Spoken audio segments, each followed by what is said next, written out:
જિલ્લા પોલીસ વડા પ્રશાંત દુબેએ નર્મદા જિલ્લાની ચાલુ વર્ષની કામગીરીની માહિતી આપતા જણાવ્યું હતું કે અત્યાર સુધીમાં 170 જેટલા એન્ડ્રોઇડ મોબાઈલ મૂળ માલિકોને પરત કર્યા છે, જેની કુલ કિંમત 25 લાખ જેટલી થવા જાય છે.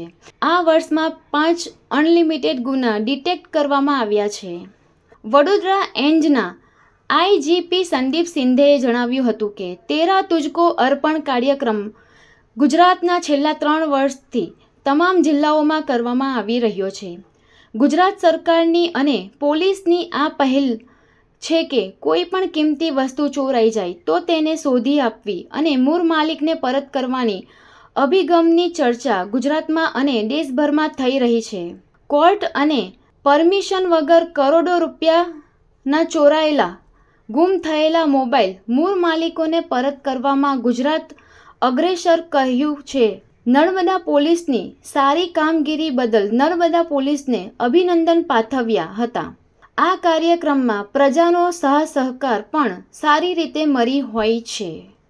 છેલ્લા લગભગ 2.5-3 વર્ષથી માનનીય મુખ્યમંત્રી શ્રી ગુજરાત, માનનીય ગૃહ રાજ્યમંત્રી શ્રી ગુજરાત સરકાર અને માનનીય ડીજીપી શ્રીની સૂચનાઓથી એક એવી પહેલ પોલીસ દ્વારા કરવામાં આવી છે કે જેમાં અમારા જે નાગરિકો છે એ લોકોની કોઈ પણ કિંમતી વસ્તુ ખોવાઈ જાય કે ચોરી થઈ જાય, એમાં પોલીસ પ્રોએક્ટિવ રોલ બજાવીને એને શોધવાની કામગીરી કરે છે. એના ભાગરૂપે આજે રાજપીપળા ખાતે નર્મદા પોલીસ દ્વારા છેલ્લા 4-5 મહિનાથી જે 60 જેટલા મોબાઈલની ઉઠાંતરી યા ચોરી કે ગુમ થઈ ગયા હતા એને શોધીને અને આજે એ લોકોના મૂળ માલિકને પરત કરવામાં આવ્યા છે. એમાં ભાગ લેવાનું મને અવસર મળ્યા છે. એના માટે હું નર્મદા પોલીસ અને ખાસ કરીને નર્મદા એસપી સાહેબને આભાર વ્યક્ત કરું છું. અને ભવિષ્યમાં લોકો પોતાના માલ સામાનને ખૂબ કાળજીપૂર્વક રાખે એ આપના માધ્યમથી આહવાન પણ કરું છું. અને જો કોઈ સંજોગોમાં ખોવાઈ જાય તો એ લોકો કોઈ પણ ચિંતા કર્યા વગર પોલીસના સંપર્ક કરે. પોલીસ તમારી જોડે છે અને પોલીસ આ શોધવામાં 100% પ્રયાસ કરશે.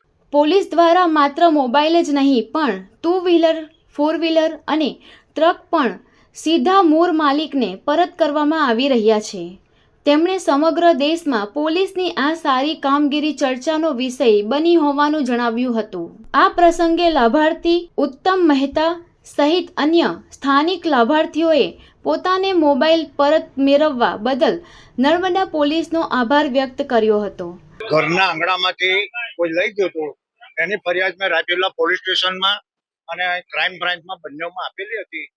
અને એ ફરિયાદના આધારે પોલીસે આજે 2 વર્ષે મારા ફોન શોધીને ગઈકાલે મારી પાસે ફોન આવ્યો કે તમારો ફોન મળી ગયો છે, આવો.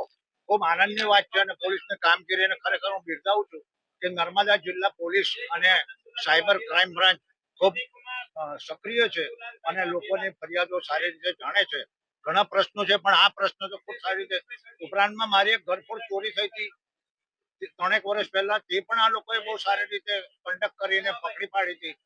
એટલે પોલીસ ખાતું તો રાજપીપળાનું કામ કરે છે. ઠીક છે, થોડી કામગીરી માટે કઈ પ્રજાને કોઈ સંતોષ હશે તો સરવાળે ખૂબ સારી. આ પ્રસંગે જિલ્લા નાયબ પોલીસ વડા Lokesh Yadav, LCB PI RB Chaudhary સહિત પોલીસ અધિકારીઓ ઉપસ્થિત રહ્યા હતા.